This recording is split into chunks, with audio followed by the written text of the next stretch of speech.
آپ دیکھ رہے ہیں مسائل کا حل چینل۔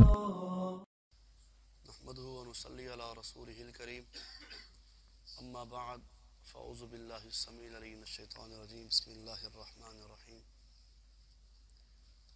ادع الى سبيل ربك بالحكمة والموعظة الحسنة وجادلهم بالتي هي احسن صدق الله العظيم۔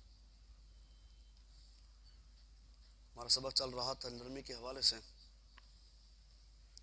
سب سے پہلے شریعت محمدیہ نے نرمی کے حوالے سے اپنے جسم کے ساتھ بھی نرمی اختیار کرنی ہے، کیونکہ جسم کا بھی ایک حق ہے۔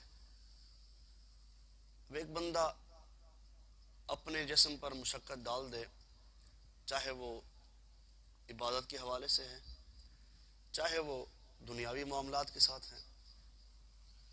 ایک بندہ ساری رات تہجد پڑھتا رہے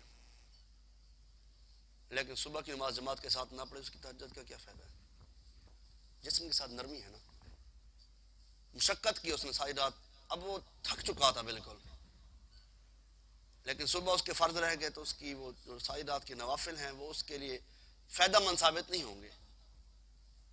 میں یہ نہیں کہتا کہ اس کی وہ جو رات نماز پڑھی قبول نہیں ہوگی، قبول میرے اللہ نے کرنی ہے، اس کے لیے فائدہ مند ثابت نہیں ہوں گے، کیونکہ فرض جو تھے اس کے اوپر وہ لازم تھے، نفل عبادت تھی اس کے لیے وہ اضافہ تھی، تو وہ اس نے ساری رات جلسہ سنا، تقریر سنتا رہا، واہ واہ ساری رات کرتا رہا، خطاب سنے اس نے، یا ساری رات پڑھتا رہا، صبح کی نماز سے پہلے وہ سو گیا تو پھر اس کے پڑھنا کسی فائدے کا نہیں ہے، اس کا درس سننا، اس کا تبلیغ سننا کسی فائدے کا نہیں ہے۔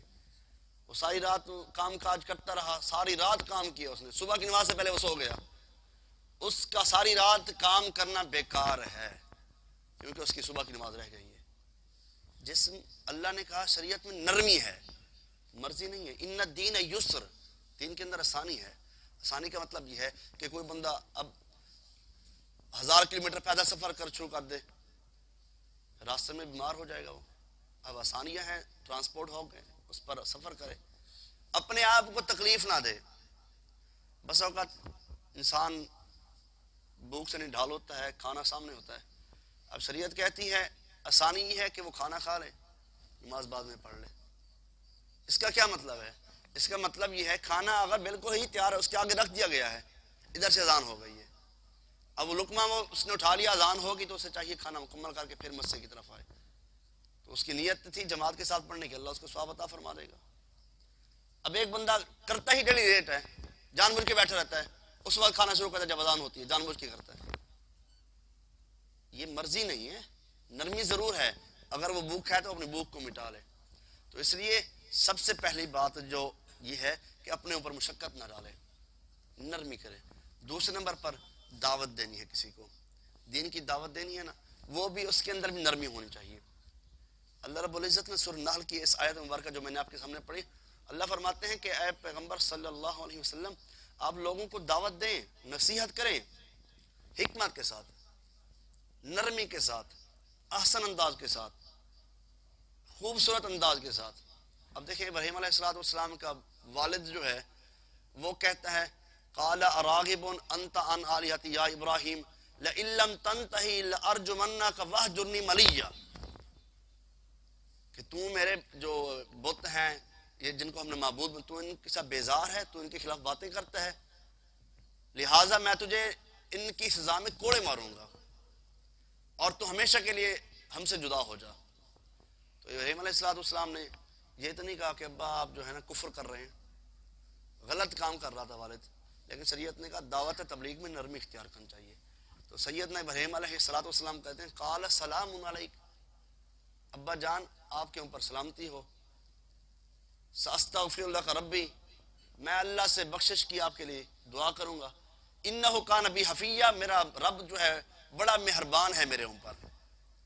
مطلب یہ ہے اب اللہ رب العزت نے موسیٰ علیہ السلام کو کہا کہ آپ فرعون کے پاس جائیں۔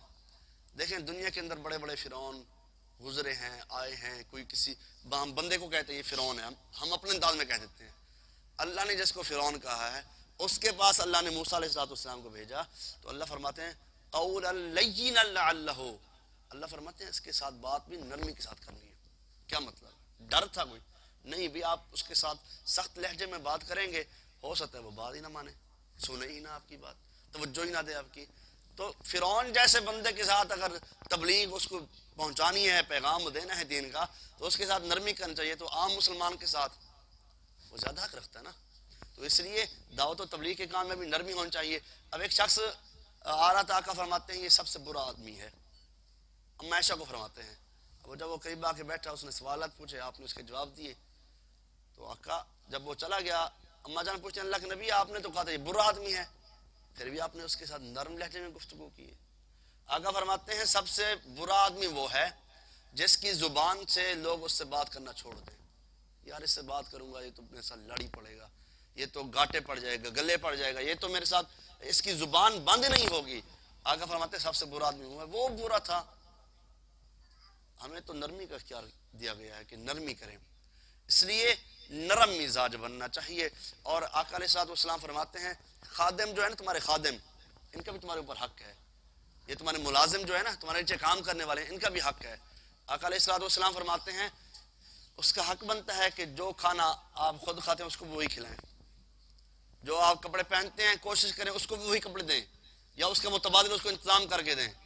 ایک شخص آیا، اس نے بڑا سوال کر لیا، جیسے ہم سوال کرتے ہیں آقا میں ایک غلام کو کتنی مرتبہ معاف کر دوں؟ بہت بڑی بات ہے، حدیث نبی علیہ الصلوۃ والسلام کا فرمان ہے آقا میرا ایک غلام ہے، میں اس کو کتنی دفعہ معاف کروں؟ آقا خاموش رہے۔ اگر وہ چلا جاتا تو ہو سکتا ہے مسئلہ مبہم رہ جاتا۔ پھر اس نے سوال کیا آقا میں کتنی دفعہ معاف کر دوں؟ آقا فرماتے ہیں ایک غلام کو دن میں 70 دفعہ معاف کیا کر۔ یہ ہے 70 دفعہ۔ اب ہم ڈیلی اللہ سے استغفار کرتے ہیں، کبھی 70 مرتبہ استغفر اللہ، کبھی 100 دفعہ، تو ہم میں بھی چاہتے ہیں نا ہمارا رب ہمیں معاف کر دے۔ آقا فرماتے ہیں کم سے کم 70 دفعہ اس کو معاف کیا کر۔ تو ہم یہ نرمی جو پہلو ہے نا، یہ اللہ کو نرمی پسند ہے کہ میرا بندہ ہو کہ میرے بندے پر نرمی کرتا ہے۔ افسر ہے، اس کے نیچے کام کرنے والے ہیں، وہ جو جس فیلڈ میں ہے تو اس کے ساتھ وہ نرمی کرتا ہے نا، وہ اس کا جو یہ انداز رب کو اتنا پسند ہے کہ رب اس کی وجہ سے اس کے گناہوں کو معاف فرما دیتے ہیں۔ اللہ کہتے ہیں بندہ ہو کر بندے پر نرمی کر رہا ہے، اور میں تو پوری کائنات کا مالک ہوں، پوری کائنات کا مالک ہے، خالق رازق، پوری کائنات اس کے ہاتھ میں ہے، چاہے تو پوری کائنات کو 1 منٹ میں ملیا منٹ کر دے، اس سے کوئی پوچھنے والا ہے؟ لیکن ایک بندہ جب بندے کا درد رکھتا ہے، ایک بندہ جب بندے کے ساتھ نرمی کرتا ہے، اللہ کو اس بندے کا یہ عمل بڑا ہی پسند ہے۔ اس لیے کوشش کریں گے کہ ہم جو اپنے اندر نرمی پیدا کریں۔ نرمی کے ساتھ آپ کسی کو کہتے ہیں نا، جو اکثر لوگوں کے ساتھ آپ سنتے ہوں گے کہ آپ جو ہے نا محبت کے ساتھ زہر بھی دے دیں گے ہم پی لیں گے، یہ محاورہ ہے۔ اور سختی کے ساتھ آپ شہد بھی دیں گے نا، وہ اثر نہیں ہوگا، وہ لوگ کہتے یار اس کا تو موڈ ہی ٹھیک نہیں تھا، پلا شہد رہا ہے، شہد دے رہا ہے، میٹھا ہے شہد، لیکن اس کا لہجہ کڑوا تھا اس لیے اس نے پینے سے انکار کر دیا۔ اب اس نے پلانے والے کا لہجہ میٹھا تھا اور اس کو کیا پتا اندر کو اس نے کچھ ڈالا ہوا ہے، اس لیے نرم لہجہ اختیار کریں، یقیناً اس کے اندر بہتری ہے۔ اللہ سے دعا ہے رب العالمین جو سنا سنایا ہے اس پر مجھے اور آپ کو عمل کرنے کی توفیق عطا فرمائے۔ اللہ کریم جتنے مسلمان بیمار ہیں سب کو اللہ کریم شفائے کامل عاجل عطا فرمائے، گھروں کے اندر بیمار ہیں، ہسپتالوں کے اندر ہیں، اللہ کریم سب کو صحت والی، ایمان والی لمبی زندگی عطا فرمائے۔ اللہ کریم مسلمان جہاں کہیں مظلوم ہیں، کمزور ہیں، بے یار و مددگار ہیں، اللہ ان کی مدد فرمائے۔ فلسطین کے مسلمانوں کی، غزہ کے مسلمانوں کی اللہ رب العزت مدد فرمائے۔ اللہ کریم جو مسلمان بے روزگار ہیں انہیں روزگار عطا فرمائے۔ اللہ سے دعا ہے اللہ کریم ہمیں عمل کی توفیق عطا فرمائے۔ وآخر دعوانا ان الحمد للہ رب العالمین۔